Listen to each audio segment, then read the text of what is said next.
Ain't nobody afraid of Muslim people anymore. The war on terror propaganda is not working. I've met a lot of Muslim people at this point in my life, and almost all of them were extremely kind, and a lot of them were super disciplined and focused, which is something that I respect a lot as a wrestler. Some of my favorite mixed martial arts fighters like Khabib Nurmagomedov are devout Muslims. Nowadays, we have white boys in the rural Midwest rooting for Muslims every UFC fight night. You're not going to be able to convince us that these people are evil and that our tax dollars need to be spent on bombing them. And you know who hasn't always been kind and friendly to me?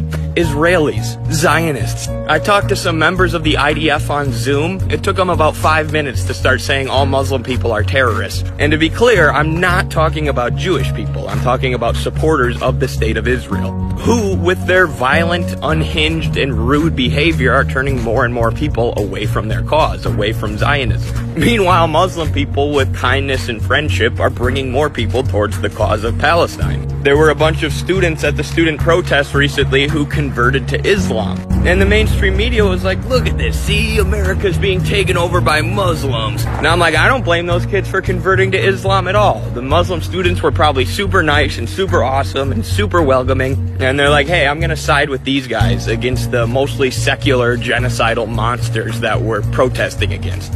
Shout out to all the Muslims.